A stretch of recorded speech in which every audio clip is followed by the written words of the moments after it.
Seguimos con los eventos de la maestría de arquitectura y procesos proyectuales. En esta ocasión tenemos a Sebastián Bustamante de Urbam, de la Universidad de AFIT de Medellín.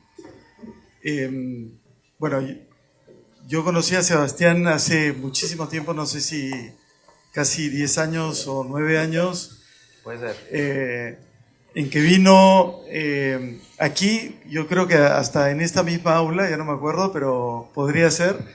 Y vino a contarnos la historia que estaba ocurriendo en Medellín, que para nosotros era casi una novedad. Ahora todo el mundo, en sentido literal, conoce el proceso de regeneración de la ciudad, que estuvo a cargo del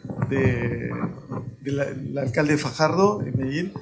Sebastián hizo parte del equipo que hizo posible esto.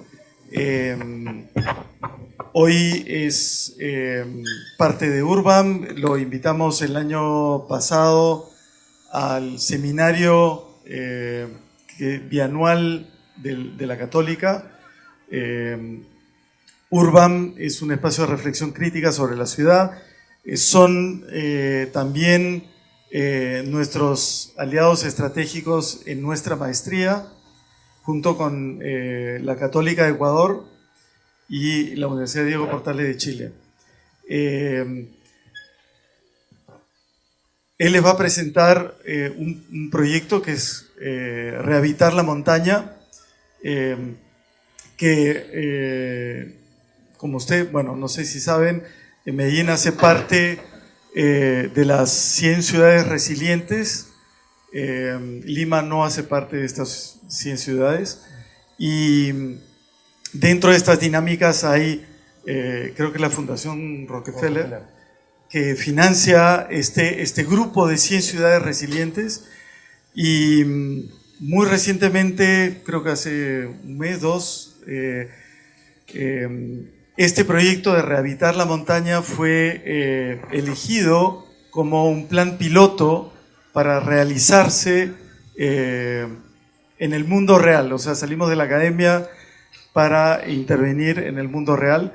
Y Sebastián me acaba de comentar que van a haber a disposición de este plan 1.5 billones de dólares de inversión por parte de la Fundación para aplicarlo en Medellín y otras 10 ¿no? ciudades más. 10 ciudades más. Pero es el mismo plan. Entonces, Sebastián ha venido en un módulo de la maestría. Va a estar enseñando mañana y el sábado. Y queríamos no dejar o sea, no perder la oportunidad de que alumnos fuera de la maestría pudiesen escuchar este plan, que creo que es un gran ejemplo de cómo la academia puede informar y innovar y modificar la realidad. Bueno, los dejo con Sebastián. Gracias. Ahí se escucha bien. Sí, con este. Bien. Bueno, pues sí, está bien. El último escucha. Sí, bueno. Es que está como. Bueno. Para continuar con lo que estaba diciendo Jean-Pierre, pero bueno, antes obviamente agradecerles la invitación y como siempre pues lo he dicho y Alejandro pues también se los ha dicho, el director de Urbam. Urbam está pues a la orden en Medellín, nuestra casa, que por fortuna trabajamos en una casa de los años 70 en un barrio de Ciudad Jardín de Medellín, muy lindo. Está con las puertas abiertas y la idea pues de este convenio y de esta red es poder tener un intercambio mayor de profesores, de alumnos, de trabajos y poder pues tener una relación intensa. Yo esta mañana salí de mi casa como si fuera a mi trabajo y llegué a Lima. Estamos muy cerca y yo creo que eso hay que aprovecharlo. y tenemos muchas cosas en común. Bueno, creo que hay muchas cosas que podemos hacer juntos. Entonces, para empezar por el final y continuar un poquito con lo que estaba diciendo Jean-Pierre, para nosotros pues ha sido una noticia que desde hace un mes estaba el rumor, pero nos lo confirmaron la semana pasada. Entonces estamos muy contentos. Ayer fue como la última confirmación en una reunión en Bogotá con la Fundación y con la gente de la Red de Ciudades Resilientes. Y yo creo que pues esto que yo les voy a mostrar pues no podía, creo, llegar en mejor momento por lo que nos ha pasado a nosotros y por lo que le está sucediendo al país con los desastres por las lluvias en el norte y un poco también lo que ha pasado acá en Lima y por lo que está pasando con la maestría. Además de lo que dice Jean-Pierre, que fue una de las cosas que calificó este trabajo para que ganara, por encima de muchos trabajos, pues como un recorte muy riguroso que hace la Fundación Rockefeller en el mundo. Ellos llamaban criterios innovadores de selección y tenían 3 temas: conocimiento local, gestión comunitaria, articulado con un instituto que somos nosotros como universidad, aportando a los problemas reales de la ciudad con estrategias concretas, realizables, medibles y que se puedan replicar en otros lugares. Entonces, creo que para los estudiantes de la maestría y para los estudiantes que no están en la maestría, pues es motivador porque, un poco como lo dijo Jean-Pierre, Alejandro y una parte del equipo de Urban venimos de un proceso contrario al que estamos en este momento. Esto es un proceso desde abajo hacia arriba. Nosotros estuvimos en la alcaldía con poder político, con plata, que fue lo que permitió hacer esos parques biblioteca, esos proyectos urbanos integrales que pues han sido pues como bastante publicados. Pero hoy estamos en otro espacio y un poco es como hacia donde debe caminar esta maestría.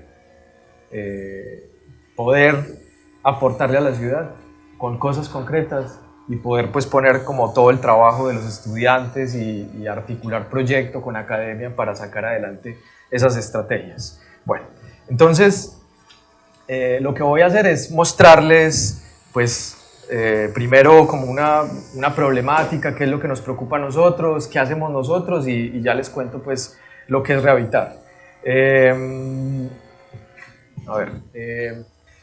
Esto es una realidad.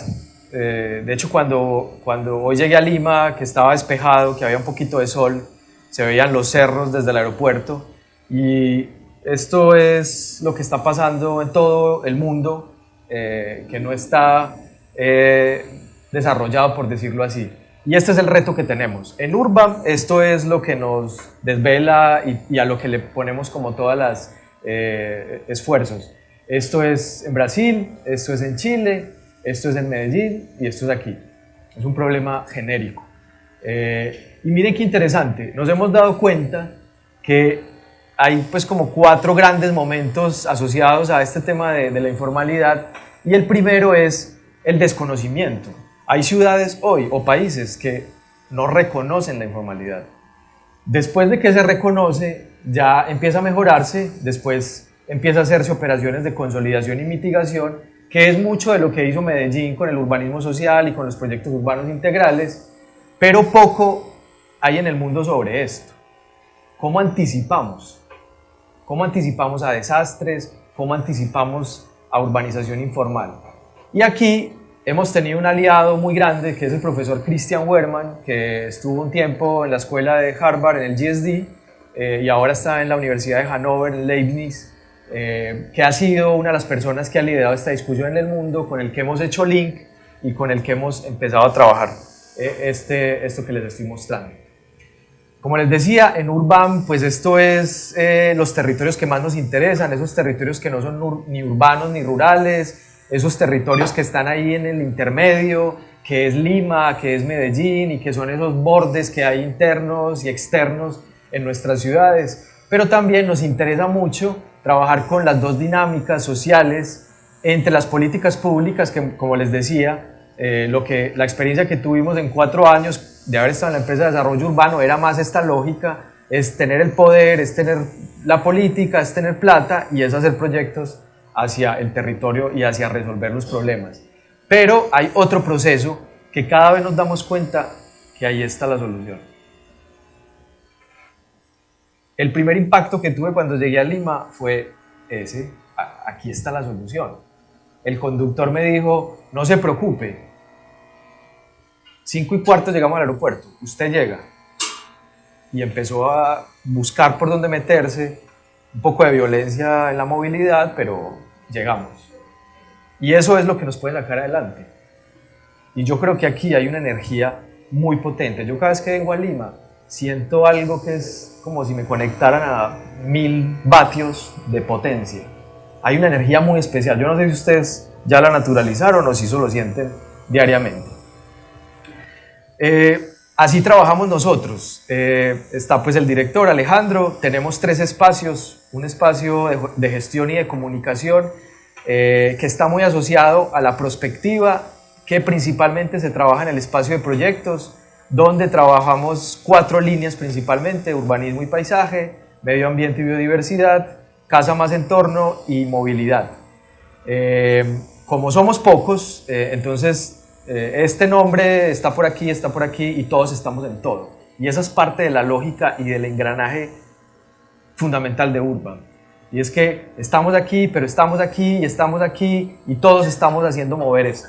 No es, hay unos que están en el espacio académico, otros están en proyectos. De hecho, yo en este momento, desde hace 2 años, estoy haciendo la coordinación de proyectos, pero también lidero la línea de trabajo de urbanismo y paisaje.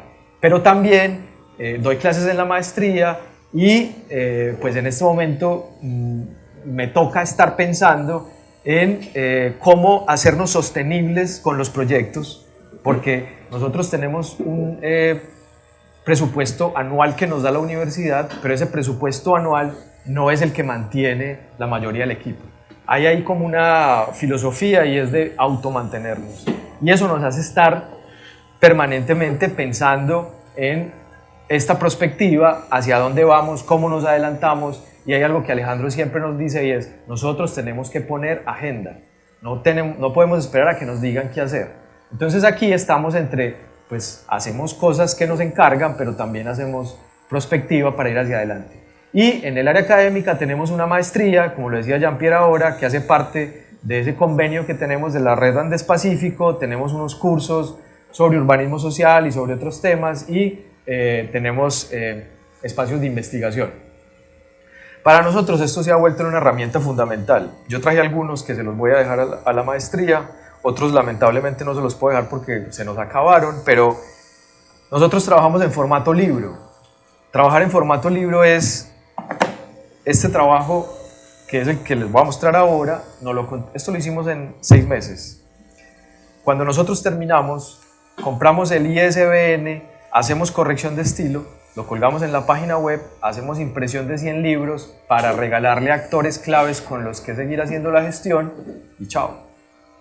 Es decir, esto es una herramienta que hemos descubierto, que nos enseñó Cristian desde una forma de trabajo que tiene muy intensa en Harvard, que hay un interés muy grande en publicar. Nos enseñó a tener esto como herramienta, no solo para divulgar y comunicar el conocimiento y poder hacer gestión, sino principalmente como herramienta para articular cosas muy complejas como la multiescala, la transdisciplina o el enfoque sistémico. Esas son cosas complejísimas que cuando hacemos esto, en la primera semana, lo primero que hace nuestro equipo en todo proyecto o en toda investigación es hacer un booklet. El booklet es el machote del libro. Y en la semana, a la primera semana desarrollamos el booklet. Al mes tenemos prácticamente el índice definido de lo que vamos a hacer. No es una camisa de fuerza, se va ajustando y es flexible. Pero al mes ya sabemos para dónde vamos. Entonces cuando llega un experto geólogo, experto en hidrología y en sistemas matemáticos, que tiene una cabeza complejísima, pero que necesitamos que nos diga cómo hacer un modelo de capacidad de soporte para una cosa muy específica, que es definir cuántas viviendas por hectárea vamos a poner en un territorio según un criterio de sostenibilidad. Entonces le decimos, mire, para lo que usted va a hacer, tiene 2000 palabras y tiene 2 páginas para hacer 4 mapas de esta escala y para poner estos diagramas. Eso inmediatamente achica el enfoque y nos ha ayudado mucho a precisar y poder sacar adelante cuestiones muy complejas que trabajamos. Varios de estos se los traje, como les dije, se los voy a dejar en la maestría, es parte de las cosas que debemos hacer como en ese convenio para que sea un material pues, de revisión pues, para todos. Y nuestra maestría, como les decía un poco ahora, es una maestría que le apuesta a una pedagogía en acción. Es decir, la maestría está directamente relacionada con los territorios que hemos definido desde proyectos y prospectiva, que son territorios estratégicos para Urban, para Medellín y para el país. Y el estudiante llega a trabajar en esos territorios con la información que nosotros hacemos. Como les decía, esto es otro trabajo que fue también un contrato que nos hizo la gobernación, y esto recopila el estudio y los análisis de muchos profesionales, al igual que este. Entonces los estudiantes tienen un punto de partida muy riguroso, muy adherido a la realidad, a los estudios científicos complejos, pero que te pueden ayudar a determinar pues, qué es lo que tienes que hacer. Entonces el estudiante parte de este material y se enfrenta a esos territorios donde trabajamos nosotros con el objetivo de llegar a cuestiones muy concretas. Partimos de una escala siempre según la que esté sujeta a lo primero que hacemos, que es analizar los sistemas naturales y analizar los sistemas humanos, cómo funciona la movilidad, cómo funciona la economía, cómo funciona la institucionalidad en un territorio, pero llegamos a definir cosas concretas. Esto es un barrio de comunidades afro que se adaptaron desde que llegan los españoles a América a vivir en una selva húmeda tropical biodiversa. Esto es parte del chocollo geográfico. Migran por la violencia, llegan a un lugar de manglar, esta es su forma de habitar, y los estudiantes plantean, uno de los proyectos es hacer una pasarela donde se resuelve no solamente el tema de movilidad peatonal, sino también el tema de servicios públicos. Aquí están redes de acueducto, redes de alcantarillado, es decir, son acciones muy concretas que tienen que ver con eso que se pueda ejecutar, que pueda ser replicable y que inclusive se puede hacer mucho con las mismas comunidades. Y para terminar esta intro, tenemos una red a nivel mundial que, así como nosotros, está pensando en estos problemas, y nos interesa cada vez más consolidar los diálogos sur-sur, es decir, Latinoamérica, África, Asia. Y estamos cada vez más trabajando con estos, y los que están aquí arriba están ahí, pero son de acá o están pensando bajo las lógicas de acá. Es decir, nos interesa lo de arriba, pero para resolver los problemas, como les digo, sur-sur. Esta red, pues no solamente es un mapa, esta red es una realidad. Así como yo estoy aquí, esta red pues trae siempre a nuestros profesores de la maestría a Medellín a que vengan de cualquier una de estas partes, de Alemania o de la India o de Sudáfrica o de cualquier parte de estas que está aquí en Estados Unidos o México, y son parte de nuestros profesores, que ese yo creo que es uno de los retos de cómo conectamos, que vengan a Medellín, y pues ya es muy fácil llegar a Lima para que también estén en esta maestría. Bueno, una intro para que entiendan pues un poco como qué hacemos y hacia dónde pues nos estamos pensando. Esto es Medellín y el Valle de Aburrá. Los colores más oscuros hacen parte de un análisis de uno de esos grupos que les digo que hace cuestiones complejas. Son economistas, administradores, matemáticos, geólogos, geógrafos, que finalmente nos sacan unos mapas del territorio donde nos definen unos clústeres socioeconómicos, y esto nos permite entender que los cafés más oscuros es donde hay menos calidad de vida, y los amarillos más claros, mientras más claro hay más calidad de vida, es decir, el sur, el Poblado, el centro, Laureles, este sector es el que tiene mejor calidad de vida. Y como ven, las bolitas moradas asocia a la cantidad de deslizamientos que hemos tenido en la historia de nuestra ciudad. y pues está directamente relacionado pobreza, bajos índices de calidad de vida con el tema del riesgo. Y este dato no es este es una cosa estructural en Medellín y en nuestros territorios. Seguramente aquí es muy parecido. Hace poco un compañero de Urbam estuvo haciendo una pasantía en Sudáfrica, en el African Center for Cities, que es el centro más importante de África en temas urbanos y temas asociados al territorio, liderado por Edgar Petersen, que es una figura mundial. Y unas conclusiones de este compañero nosotros en Urbam es la segregación que tenemos en Medellín es igual a la de Sudáfrica, derivada del racismo. O sea, estamos en una desigualdad brutal. Y esa es nuestra ciudad. Está claramente segregado. El norte es el más pobre, el centro y el sur tienen unas condiciones de vida muy óptimas. Estos están en riesgo además por deslizamiento, por las laderas, por las lluvias.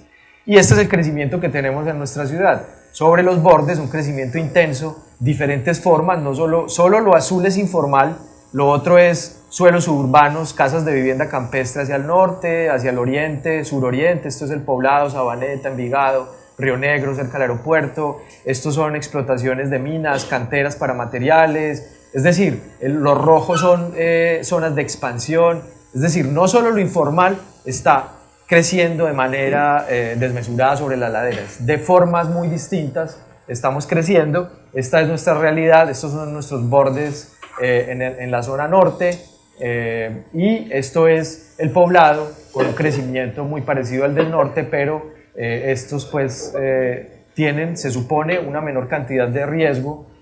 Aquí está el metro cuadrado más costoso, se supone que es porque es el lugar con mejor calidad de vida, pero ahí hay otro dato como detrás y es que estos edificios tienen que cimentar mínimo entre 15 y 20 metros con pilas para poder pues tener estas torres en esta ladera. Entonces, claro, es un metro cuadrado muy costoso, no solamente por que sea el mejor lugar de vida, sino por evitar o por tratar de mitigar esa amenaza natural. Esto sí es una cosa que nos diferencia lamentablemente de muchas otras ciudades. Esto fue lo peor que nos ha podido pasar.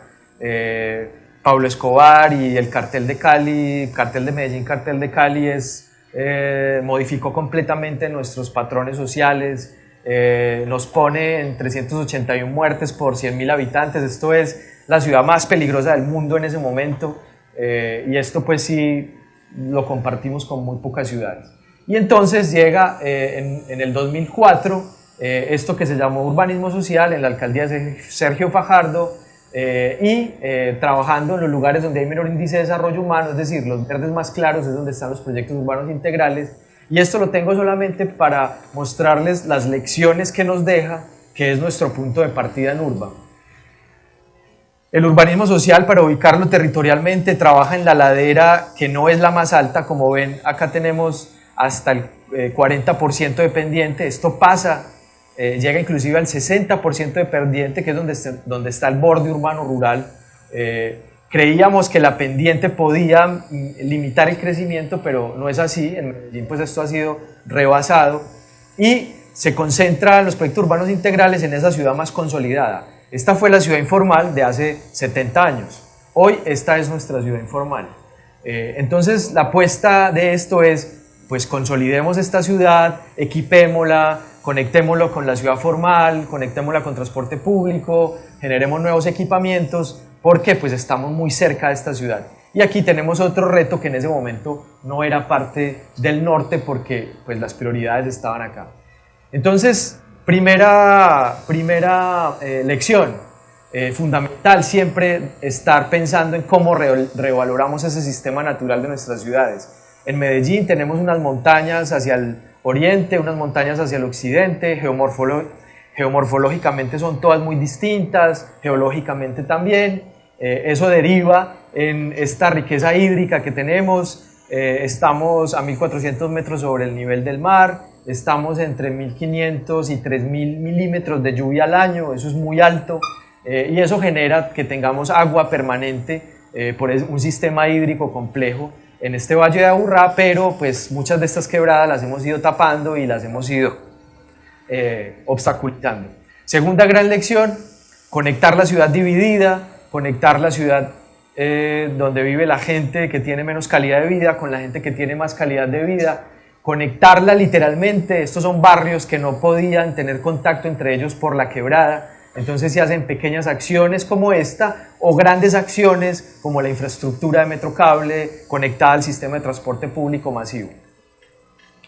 Tercera lección, darle visibilidad y también transparencia al mapa real de la ciudad. Estos son los lugares que eran más peligrosos hace 20 años. Para nosotros era impensable llegar a estos lugares. Hoy hacen parte de la red turística que tiene Medellín, pero sobre todo son parte de los espacios públicos y equipamientos más importantes. Me imagino que conocen el problema que tiene hoy estructural, supuestamente, o supuestamente no.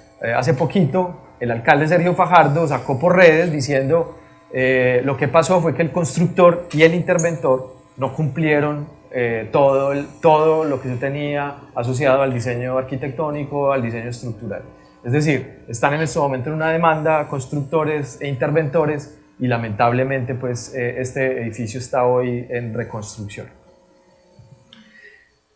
Cuarta lección, proyectos urbanos integrales y programas confluyentes. Siempre que hablemos de proyectos, estar conectados.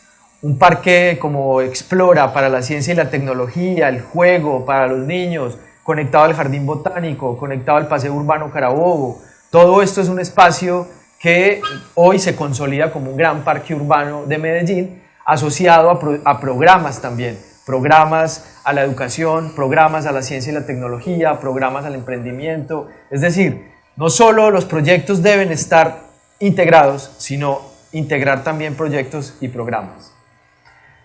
El poder simbólico que tiene la arquitectura, el poder que tiene la belleza asociado a la inclusión, creo que Medellín y Bogotá han dejado esos mensajes muy potentes desde la política, es decir, cuando Peñalosa en su primera alcaldía decía, y Fajardo también, vamos a hacer los edificios más bellos para las personas que tienen menos recursos, vamos a hacer la mejor arquitectura para estas personas, vamos a hacer un concurso arquitectónico nacional y vamos a escoger el mejor edificio. Y siempre hablando del más bonito y hablando del mejor espacio. Independiente si a uno le gusta o no, esto tiene un despliegue técnico, arquitectónico, estético mucho mayor que este edificio, que eran los antiguos equipamientos que se hacían en estos barrios donde los políticos decían, bueno, a estas personas cualquier cosa les sirve, ¿qué importa? Pues haga ahí unos pórticos con una mampostería a la vista y listo, una teja de barro y ya, chao, sale.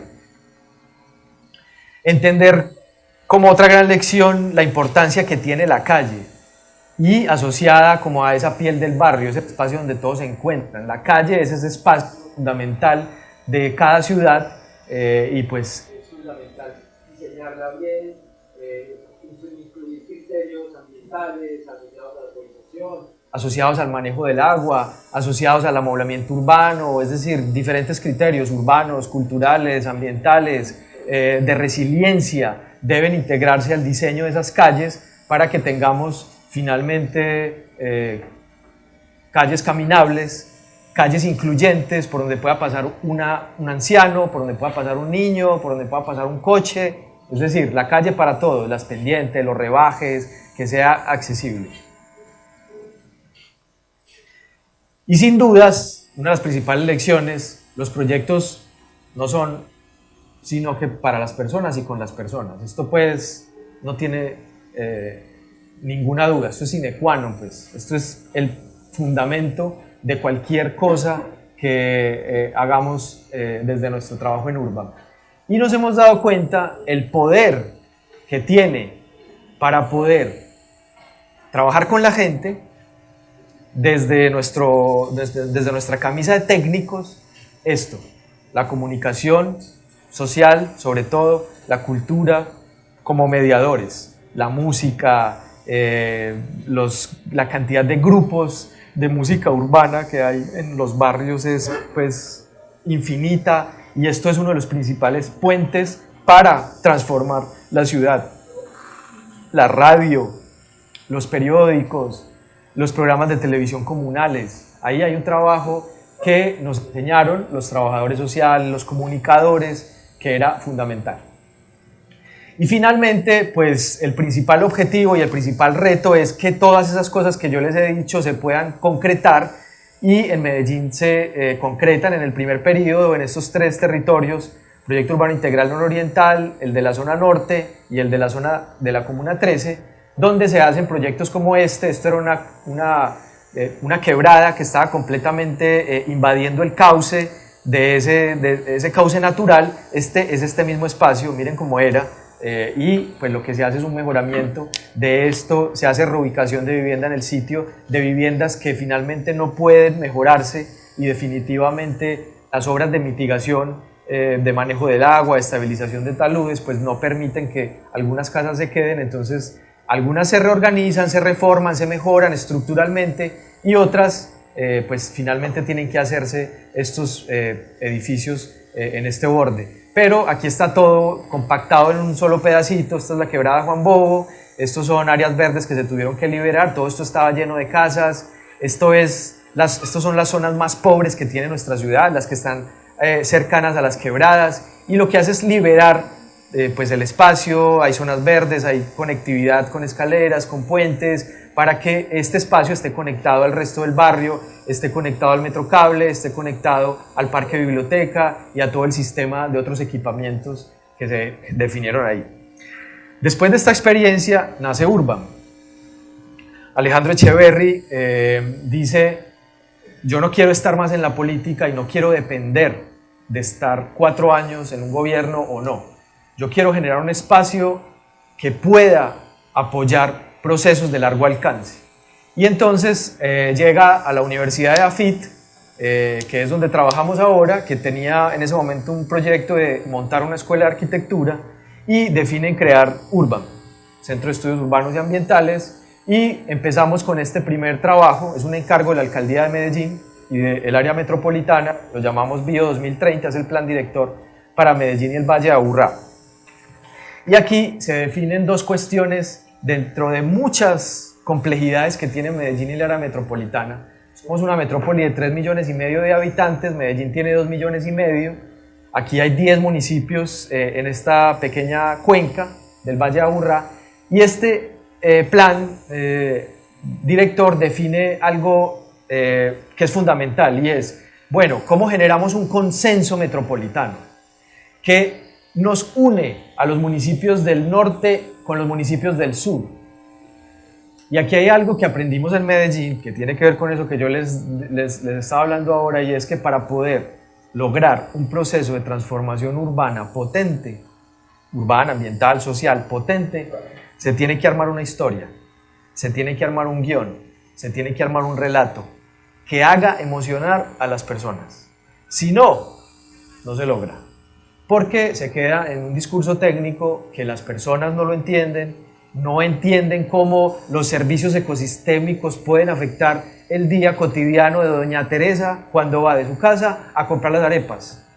Si no se lo pone en una cosa concreta, como que, por ejemplo, doña Teresa, el árbol que le da sombra cuando usted va caminando de su casa a las arepas, eso genera servicios ecosistémicos como por ejemplo el de sombra o el de captura de CO2.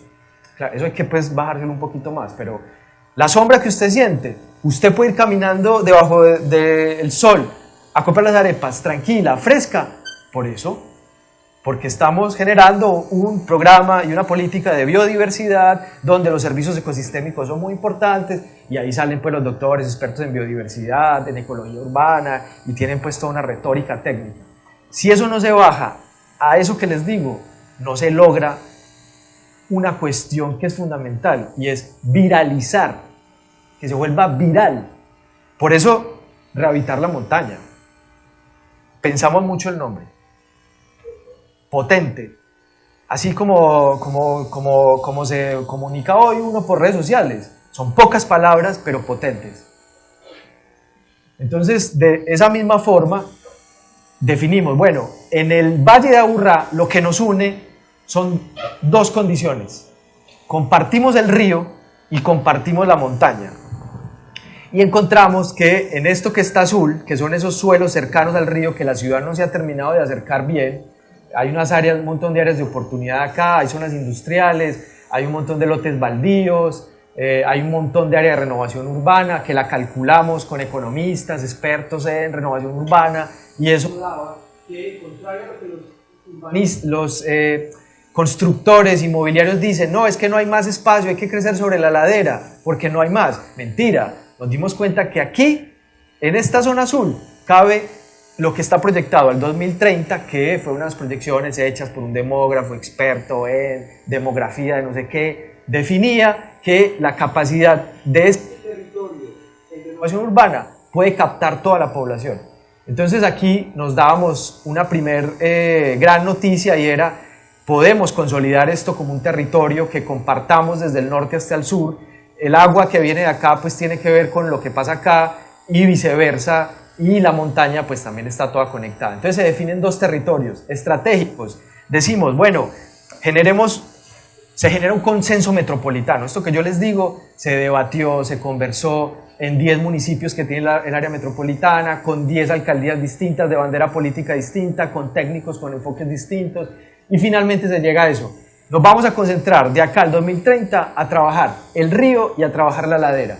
El río, consolidémoslo como un lugar de transformación y corazón de esa área metropolitana. Y la zona central, pues como ven, tiene una gran cantidad de áreas verdes. Estos son orejas vehiculares de la autopista, estos son suelos que no se usan, pero que son posibles grandes parques urbanos conectados con todo esto. Esto es un cerro, que es un parque que hace parte del sistema metropolitano de áreas protegidas.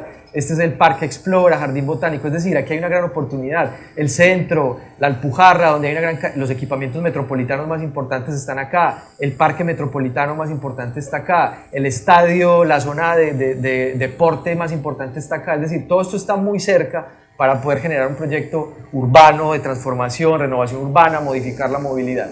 Y en el borde de esa condición urbana y esa condición rural, pues primero volverlo seguro por el riesgo que tenemos y bajo criterios de sostenibilidad. Como se los mostraba, encontrábamos que ese borde no es un borde igual, son bordes distintos, y acá nace Rehabilitar la Montaña. Estábamos terminando este trabajo, que era un contrato hecho por la alcaldía y por el área metropolitana, y se hace contacto en ese momento con Cristian, que estaba en Harvard, y se define, hagamos una inversión, que es mucho como trabajamos, hagamos una pequeña inversión. EAFIT ponga un equipo, 3 personas, y Harvard pone 3 personas. Harvard estaba allá, el equipo de Urban estaba aquí, y entre esas 6 personas se hace este trabajo, con apoyo de expertos de la universidad, que ya estaban pagados. Entonces llamamos a geólogos expertos en riesgo, llamamos a politólogos expertos en temas de institucionalidad, legalidad, informalidad. Entonces es el soporte que nos da la universidad. Hacemos este trabajo lo que hace es que define pues estas condiciones que estamos viendo en este territorio. Esto es lo que pasa, esta es la autoconstrucción, que pasa lo mismo que pasa aquí, es igualito. De hecho aquí es mucho más fácil y pueden construir mucho más rápido por el tema de que no hay tanta lluvia como tenemos nosotros, pero miren la rapidez con la que construyen. Entonces este estudio lo que hace es que de manera muy concreta, miren lo que es esto se hizo en 4 meses. Este ejercicio define claramente cuál es el problema. En este trabajo, en el plan director, decíamos, el principal problema que tiene Medellín, el Valle de Aburrá, es este. Entonces, vamos a empezar a trabajar. Nos encontramos con que nadie se había metido a trabajar de lleno en este tema. Decíamos, ¿cómo es posible?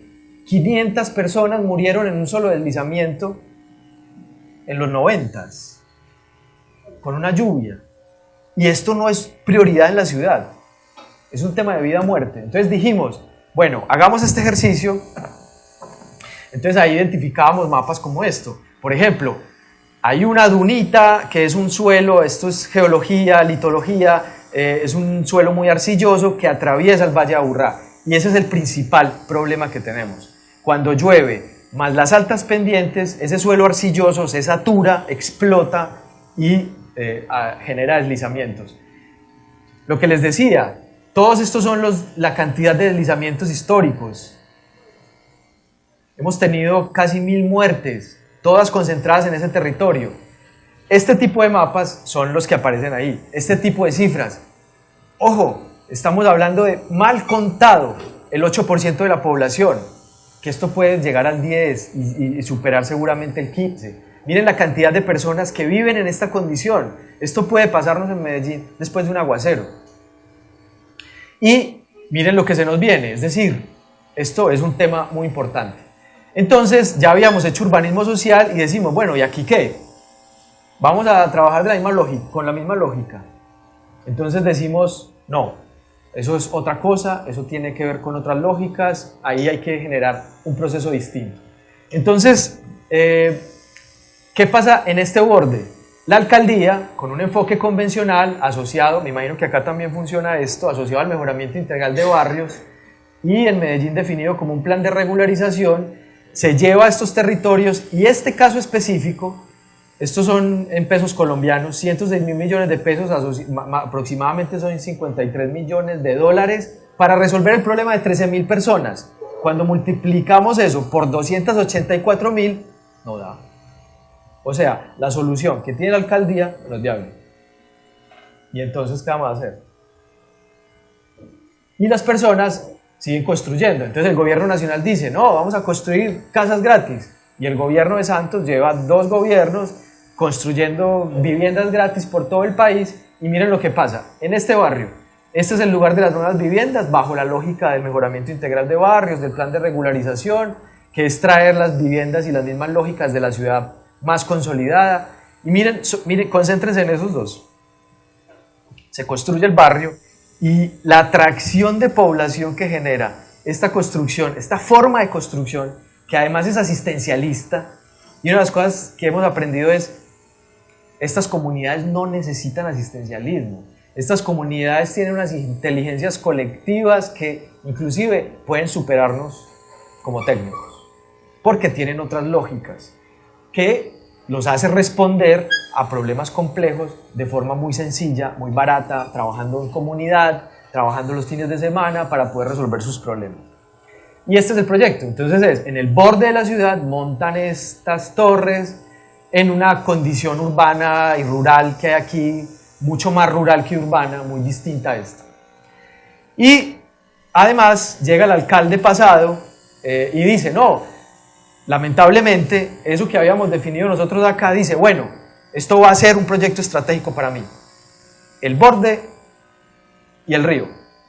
A eso es a lo que le voy a dedicar mis 8 millones de dólares, mis 8 millones de dólares que tengo para mi alcaldía. Tengo 2 millones de dólares anual, voy a invertir 4 y 4. Y plantea, contrario a lo que nosotros veníamos diciendo, que son condiciones, esto hay que trabajarlo con la gente, esto no puede ser el proyecto típico, arquitectónico, planificador, que lo que hace es que hay un cinturón verde, un jardín circunvalar, entonces esta es la línea del perímetro urbano, entonces lo que hago es que esto lo vacio, lo pongo aquí en unas viviendas muy buenas, con todos los criterios de sostenibilidad, defino un corredor de movilidad, monto unos equipamientos sellantes con espacio público, las nuevas viviendas y entonces armo unas franjas de transición, un corredor de movilidad y después monto todo este proyecto y me va armando todas estas cosas que ven aquí y esto, maravilloso, un proyecto muy bueno. ¿Qué pasa? La comunidad no lo quiere. La gente dice, nosotros no necesitamos esto. Nosotros no necesitamos una cancha de fútbol en el borde. Si me estoy muriendo de hambre, si tengo riesgo por deslizamiento, yo tengo otras prioridades. Y peor aún, muy empezando la alcaldía, sacan esta imagen del jardín circunvalar. El alcalde tenía un sueño, esos sueños típicos de los políticos malos. No, el jardín circunvalar va a ser un corredor de luces, y va a ser un corredor turístico, y va a ser un borde para el espacio público. y la gente no quiere eso. Entonces, este proyecto ha tenido muchos problemas y paralelo a este, supuestamente rehabilitar la montaña fue un trabajo que era insumos para esto que les he mostrado. Claro, lo que se hizo fue rehabilitar la montaña, es un trabajo, una lógica muy distinta a la que se plantea ahí. Esto es lo que tenemos hoy. Si no hacemos nada, esto es lo que va a seguir pasando y mayor cantidad de gente en riesgo. Entonces, lo que les he dicho, se hace esta sociedad entre Urbam y Christian cuando estaba en Harvard. Miren qué interesante lo que hace Christian. En Harvard, él era el coordinador del programa de prácticas espaciales anticipatorias con énfasis en diseño preventivo. Y Christian ha venido trabajando en Brasil, en Haití, en Medellín, bastante para poder resolver esto. Entonces desarrollamos este trabajo. Después de que desarrollamos este trabajo, cuando llega el alcalde con la idea del jardín circunvalar, le decimos, no, alcalde, ¿por qué no nos contrata? Vea, mire lo que hicimos. Fuimos con este libro, y para eso es que hacemos estos libros. Alcalde, vea, le dejamos este libro, léaselo, véalo, rehabilitar, en este momento era rehabilitar la ladera, véalo. Listo, se lo lleva, lo revisa y dice, sí, listo, esto es lo que necesitamos. Necesitamos insumos para diseñar ese jardín circunvalar y ese cinturón verde. Entonces nos contratan rehabilitar la montaña. La alcaldía, los mismos que hicieron los foquitos allá en ese, nos contratan. Y hay algo muy interesante. Christian ya no estaba en Harvard, ya se fue a Alemania porque le hicieron una propuesta muy buena de trabajo. Bueno, entonces se va a Alemania. Pero además, que para nosotros es fundamental, lo primero que hacemos cuando vamos a entrar a un territorio es trabajar con las organizaciones de base comunitaria y con las personas que están ahí, con los procesos que están ahí. Entonces, Suma Paz es una fundación que es una de las más importantes en Medellín, una organización de base comunitaria. Hacemos una sociedad y trabajamos con ellos. Arrancamos entonces este trabajo, definimos entonces que este tema tenía que ser otra cosa y pues en ese momento ya pues sabíamos un poco qué era lo que íbamos a hacer. Entonces definimos que también para nosotros es fundamental, además de hacer, o mejor dicho, paralelo al booklet, hacemos, bueno, ¿cuáles son las preguntas? Entonces para este trabajo definíamos 2 preguntas. ¿Cómo garantizar el derecho a la permanencia en un hábitat seguro en los bordes de la ladera? ¿Qué es lo que pide la gente? Que no los reubiquen, que se queden ahí porque ha sido una lucha poder llegar ahí. Nos han dicho, es que la ciudad, cuando la ciudad nos da la espalda, la montaña nos acoge y viven felices en ese territorio y han generado lazos, conexiones y ahí viven sus familiares, sus amigos. Entonces por eso esta pregunta. Y la segunda, ¿cómo anticipamos la ocupación informal de la ladera para prevenir desastres y preservar el paisaje? Esto pues pareciera que no se pudiera hacer, pareciera que eso generaba cortocircuito, pero creo que lo hemos logrado y pues vamos hacia allá.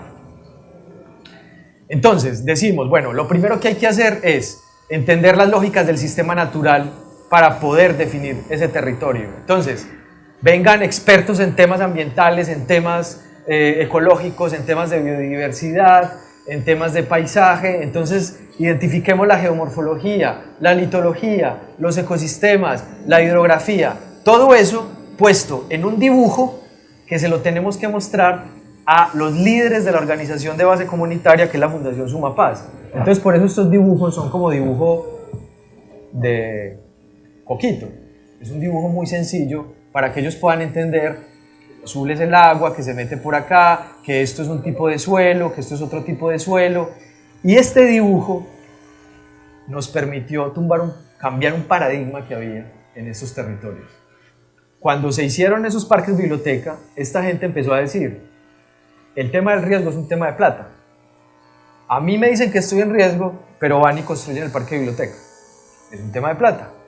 Le meten a esos 17 millones de pesos, 8 millones de dólares, y claro, ahí sí, ellos sí pueden, y yo no. Entonces, cuando les mostramos esto y les dijimos, es que el tema del riesgo es un tema de amenaza y un tema de vulnerabilidad.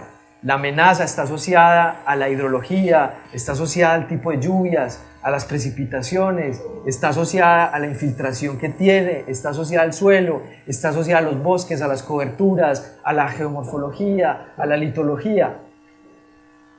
Nos dijeron, entendemos el problema. Claro, sí hay un riesgo y no es un tema de plata. Y ese es el aporte que podemos dar nosotros como técnicos. Trabajando de manera mancomunada con las organizaciones de base comunitaria que tienen unas inteligencias colectivas, podemos dialogar y podemos sacar adelante procesos de co-creación, que es lo que a nosotros tanto nos interesa. Bajo esos parámetros ambientales definimos que, contrario a esa linealidad norte-sur que planteaba el jardín circunvalar de la alcaldía, tenemos que hacer proyectos piloto por microcuencas, porque esta cuenca tiene una condición muy distinta a estas cuencas y es muy distinta a estas cuencas. Entonces, trabajemos por microcuenca. Entonces, hay un mapeo. Esto se hace con sistemas de información complejos, que no es un SIG, es algo más, que se le mete para modelar, es como una especie de RINO o algo así, pero para el territorio. Entonces identificamos y podemos demostrar que la hidrología, cuando se construyen las casitas, se modifica, se corta, y es uno de los principales problemas que tenemos en la ladera. Todo, lo que les digo, todo el conocimiento técnico de expertos puesto a resolver estos problemas. Segunda cuestión clave que decimos, bueno, esta es otra lógica. Entonces, segunda cuestión clave, entender las lógicas de ocupación del territorio resaltando los procesos de autogestión comunitaria. Nos damos cuenta, todos estos son organizaciones comunitarias, por el riesgo, asociado a organizaciones para los cuidados de la naturaleza, para la organización económica, para la organización política. Todos son organizaciones, es decir, están organizados. Esta gente no está esperando que lleguen con plata a decirle, vea, mire, es que, vea, coja estos 20 millones de dólares y ya. No, ellos no necesitan plata. De hecho, cuando íbamos a hacer este trabajo, Sumapaz nos dice, nosotros no necesitamos que nos paguen. ¿Cómo vamos a intercambiar? Listo, nosotros nos metemos al trabajo y los conectamos con todos los líderes, pero ¿ustedes qué nos van a dar? Y parte del canje fue, por ejemplo, yo doy un curso de mapeo y cartografías en la maestría de nosotros. Ese curso se los di a ellos, a los líderes, a personas que tienen quinto de primaria, sexto de primaria, séptimo de primaria. Y era parte de las cosas que querían, generar capacidad instalada, que el conocimiento se nos quede acá y no llegue en unos talleres y se van y ya. No, hoy saben cómo leer mapas ambientales, cómo leer un mapa, no sé, saben qué es el CIMAP, Sistema Metropolitano de Áreas Protegidas. Cuestiones que son complejas, pero ellos, a partir de un curso muy sencillo, que di yo y otros compañeros de Urban dieron otros cursos, pues pudimos trabajar con ellos. Y miren qué interesante este tipo de mapeos. Y fue de las cosas que más nos celebraron ellos. Nos decían, cuando ustedes nos presentaban esto, nos ayudaban a entender lo que somos nosotros.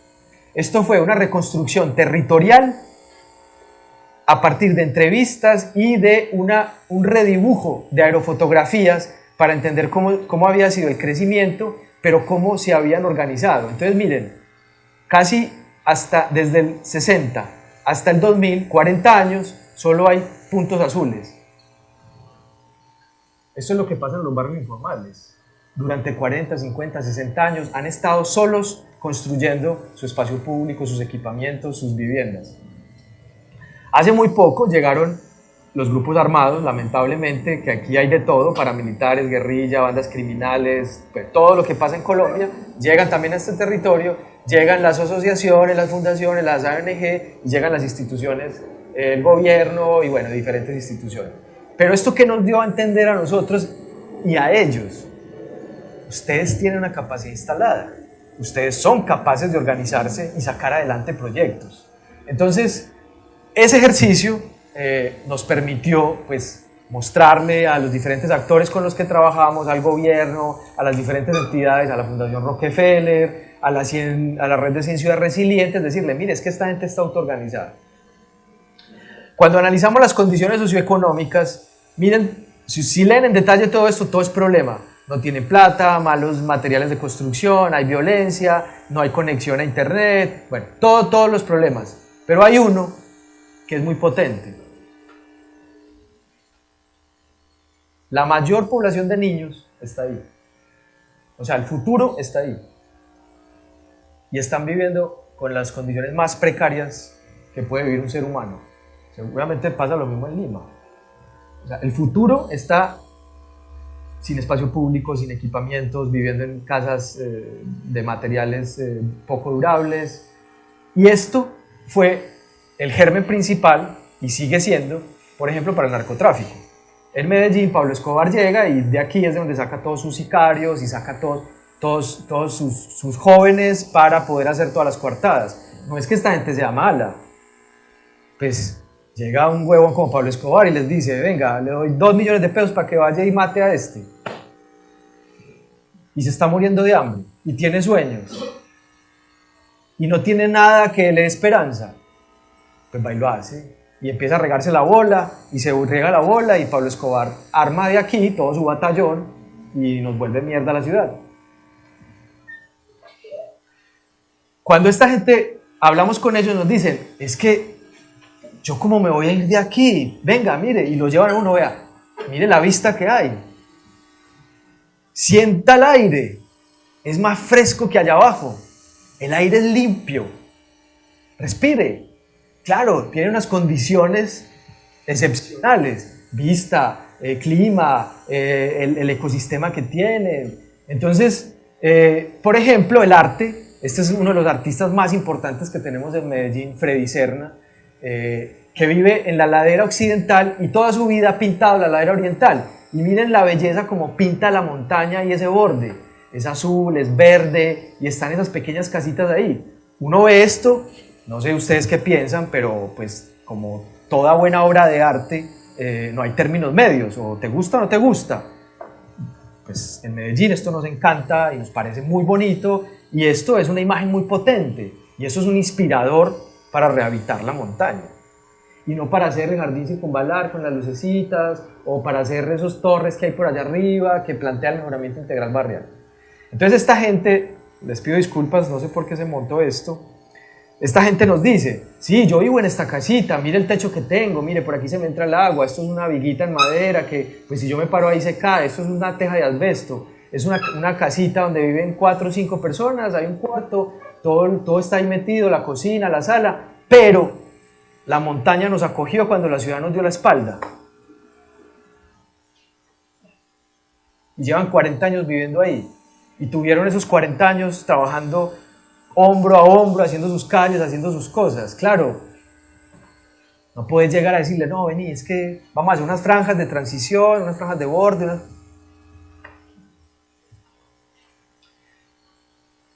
Y esto fue muy potente.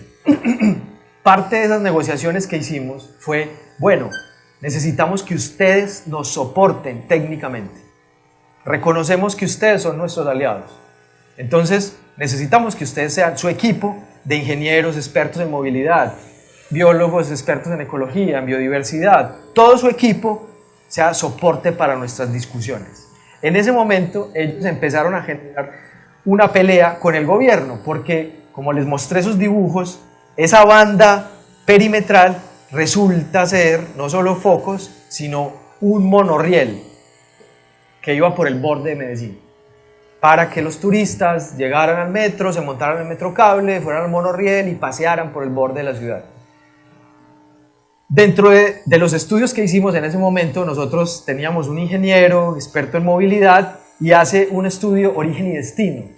Y esto para nosotros es fundamental. La movilidad en las ciudades cada vez es más importante. Lima, pues claramente tiene grandes problemas en temas de movilidad. Entonces este señor nos decía, miren, los principales desplazamientos, había una propuesta del alcalde que era hacer un monorriel por aquí. Primera etapa era hacer un monorriel por el borde, acompañando esas luces que les mostré. Entonces el análisis de origen y destino dice, la cantidad de desplazamientos son al interior de los barrios, por eso esta bola es más grande. Las segundas bolas más grandes son hacia la parte baja de la comuna, más cerca al centro y donde están los equipamientos, y hacia el centro y hacia el sur. Es decir, este estudio daba que ellos no necesitaban para nada un monorriel que fuera en sentido norte-sur. Esta imagen que yo les estoy mostrando y el discurso que yo les estoy diciendo, pero dicho por el ingeniero de nuestro equipo, fue una de las principales cartas de batalla para apoyarlos a ellos en tumbar el monorriel. Porque así como ellos decían, necesitamos esto, desde Urban, desde la Universidad de AFIT, Alejandro Echeverry, el director, nos dijo una vez en una reunión, ese monorriel no se hace. Y la universidad va a hacer todo lo que sea necesario para que eso no se haga. Eso, ya teníamos muchos estudios y decíamos, no se necesita. Entonces, parte de eso fue una herramienta muy potente para poder, por ejemplo, parar un proyecto que ya habían traído japoneses y habían traído gente no sé de dónde para que armara eso. Otro tema clave que encontramos en este trabajo de rehabilitar la montaña, fortalecer el rol estratégico de la gestión comunitaria para consolidar procesos de co-creación. Lo que les he dicho ya varias veces, todo esto ha sido construido así, en conjunto, entre varios, todos estos son constructores que trabajan en la semana en las obras de esos edificios en el poblado y los fines de semana hacen sus calles, hacen sus equipamientos, hacen todos pues, su espacio público. Pero además son comunidades que lamentablemente en Colombia tenemos un problema brutal de desplazamiento y es gran parte de lo que genera toda esta ciudad. La guerra en Colombia ha hecho que los campesinos migren a la ciudad con sus prácticas. Entonces, en estos barrios hay huertas, hay productividad con animales, no solamente para el consumo de ellos, hay cerdos, hay gallinas, hay conejos, hacen compostaje, traen toda su lógica del campo a la ciudad y esto existe, esto es parte del paisaje que hay en ese borde. Otra cuestión clave que encontramos, esto cada vez más se habla en el mundo, infraestructuras verdes e infraestructuras azules, implementar esto como estrategias alternativas a métodos tradicionales de construcción. Y ahora se van a dar cuenta por qué. Trabajamos, que siempre hacemos eso, como estos trabajos. A nosotros nos dice la alcaldía, bueno, deme una propuesta, ¿cuánto vale esto? Entonces nosotros le decimos, bueno, esto vale $400.000 y tiene este equipo. Un experto en geología, un experto en hidrología, un experto en no sé qué, argumentamos todo, damos un soporte además como universidad de otros profesionales, brindamos espacios, brindamos otra serie de valor agregado que no da una empresa consultora y entonces podemos, por ejemplo, contratar a la empresa que más ha hecho estabilización de taludes y manejo del agua con bioingeniería en Colombia, articulando restauración ecológica, agrosilvicultura, etc. Entonces con ellos, que estos son fotos de proyectos reales, estos son suelos que tenían amenaza por deslizamiento y con estas estructuras biomecánicas y con las plantas que por fortuna tenemos en el trópico, en este trópico caótico, exuberante, que yo creo que por eso somos así, porque no podríamos ser de otra forma, por eso somos tan distintos a un alemán o a un noruego. Es parte de esa cosa que tenemos en esa naturaleza que es nuestra base. Entonces definimos, bueno, ¿qué hacemos? Vamos a definir estrategias para anticipar y estrategias para mitigar. Damos un abanico de estrategias para anticipar, un abanico de estrategias para mitigar. ¿Y cómo lo hacemos? Con gestión comunitaria para la autosostenibilidad. Por eso la comunidad y las organizaciones de base comunitaria están en el centro de este diagrama. Y todo lo que está en el perímetro somos nosotros, es la alcaldía, es empresas públicas de Medellín, como soportes, pero los protagonistas son ellos, porque ya nos dimos cuenta que tienen una capacidad instalada y unas inteligencias colectivas que pueden soportar, ejecutar estas estrategias.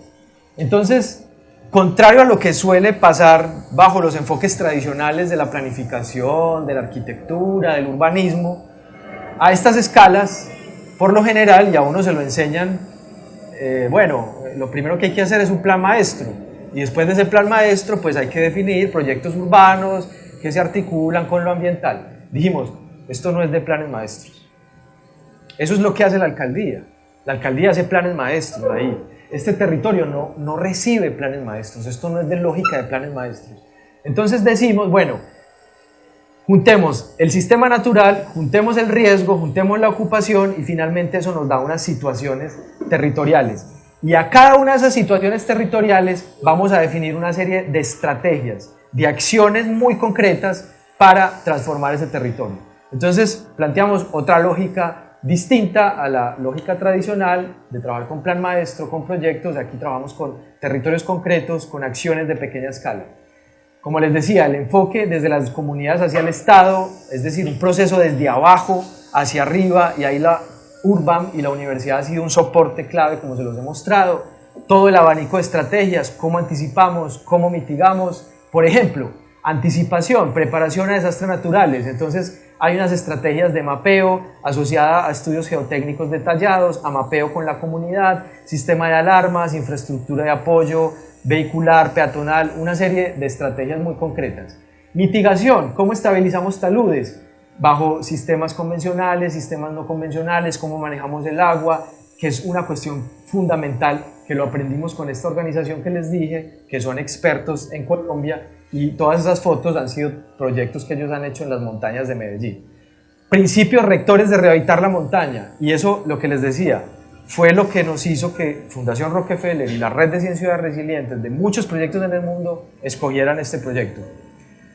Gestión de base comunitaria, baja tecnología, para que se pueda hacer con esta gestión de base comunitaria, es decir, que se pueda hacer construcciones en madera sencillas o con guadua para hacer estabilización de taludes, sembrar plantas que se puedan replicar y que finalmente pues, se pueda fortalecer la relación de la comunidad con ese territorio, que es uno de los grandes objetivos. Entonces, se plantean esos proyectos piloto para cada uno de esos territorios que tienen que ver, por ejemplo, cómo anticipamos a desastres naturales en áreas de amenaza no recuperable. ¿Cuál es la reflexión de la resiliencia? Adaptémonos, adaptémonos, y ante esos cambios dramáticos, pues preparémonos para reaccionar bien. Todos los seres humanos, sobre la Tierra, vivos, se adaptan. Hay dos o tres que no, uno de ellos es el ser humano. Nosotros modificamos completamente nuestros ecosistemas. Adaptémonos. Vivimos en la montaña, adaptémonos. Vivimos en el desierto, adaptémonos. ¿Cómo se vive ahí? No puedo pretender en el desierto tener jardines como los que hay en Miraflores y San Isidro, en las rotondas, que cuestan un montón de plata, como si estuviera en Medellín. No, el jardín aquí tiene que ser otro jardín. Tiene que haber otra naturaleza, es una naturaleza de desierto, porque ese es el ecosistema que tenemos. Entonces, adaptémonos a esa condición. Todo esto es lo que, según el POT de Medellín, que es el Plan de Ordenamiento Territorial, que es lo que rige el ordenamiento del suelo, debe reubicarse. Esto es inviable. Entonces, lo que decimos nosotros es, no, adaptémonos. Entonces empezamos a decir, bueno, principales estrategias. Los chilenos, los japoneses lo hacen muy bien. Creo que, no sé qué tanto acá en Perú por el nivel de sismicidad que hay, tienen tecnologías muy sencillas, baratas, que ayudan a anticipar a desastres naturales. Entonces, esto, por ejemplo, son tecnologías que en China o que los chilenos lo usan y esto vale huevo, esto no vale nada. Pero nos hemos dado cuenta además que en esa red de 100 ciudades resilientes hay una gente que, como nosotros, el proyecto que tienen es construir esto con la comunidad, con palitos, con vasitos, con la gravedad, con el agua, con cosas muy sencillas, para que finalmente esto sea mucho más barato y mucho más fácil de replicar. Identificar albergues y rutas de evacuación. En estos barrios identifiquemos cuáles son los equipamientos que ante un deslizamiento, ante una inundación, aguantarían. No, ninguno. O bueno, hay dos, listo, esos dos reforcémoslos, mejorémoslos para que sean, ante un eventual deslizamiento, pues sean los lugares de albergue. Y armemos una red de evacuación. Diseñemos entonces andenes por donde la gente pueda caminar o pueda salir corriendo ante un eventual deslizamiento, y diseñemos la accesibilidad vehicular. ¿Qué pasó, por ejemplo, creo que fueron unos 4 años, 5 años en Valparaíso, con ese incendio que hubo? Que una maestría amiga de nosotros, la de Claudio en Santiago, viene trabajando, así como Rehabilitar, están aplicando este método con cosas muy distintas y con cosas muy interesantes en Valparaíso, y la principal razón de que muchas personas se les quemó su casa y que no tuvieron forma de evacuar, y no fue solo el viento y la humedad y unas variables ambientales y naturales, sino que cuando llegaron los bomberos resultó que no tenemos por dónde pasar. Ay, no hay donde conectar la manguera que tenemos que necesita no hay cuántos litros por segundo. No hay. Entonces, ¿qué tocó hacer? Baldes de agua pasados. Entonces eso generó que el incendio fuera mucho más grande. Ups, ay, no sabíamos. Y allá viven 50.000 personas. Si no pasa ese incendio, no se visibiliza ese problema. Entonces, anticipémonos. ¿Qué pasó en el norte? Con las lluvias. No nos anticipamos. ¿Qué nos pasó en Mocoa, en Colombia? 500 personas muertas en un solo deslizamiento. Bueno, entonces, ¿cómo trabajamos? Empecemos mañana. El proyecto piloto es empezar mañana. El gobierno dice, no, para empezar a trabajar aquí hay que hacer un estudio de microzonificación sísmica. Ese estudio cuesta, no sé, $2 millones y se demora 2 años. Perfecto, hagámoslo. Hay que hacer ese estudio para poder decir exactamente cuál es el suelo que está en riesgo y cuál no. Pero mientras tanto, mañana empecemos, paralelo a la contratación de ese estudio de microzonificación sísmica, a hacer un mapa de áreas de riesgo con la comunidad, identifiquemos las viviendas seguras y las rutas de evacuación. La gente se sabe esto, te lo dicen. Esta es la zona peligrosa, aquí ya hubo un deslizamiento, estas casitas están más seguras, a esto no le ha pasado nada. Tienen todo el conocimiento para poder hacer esto de manera inmediata. En una segunda fase, un año después o 6 meses después, bueno, nuevas rutas de evacuación, nuevas viviendas seguras, instalación de inclinómetros y alarmas, división de la ladera con sectores de advertencia. Bueno, ya los estudios y el mapeo comunitario nos ha dicho esta zona es la más crítica.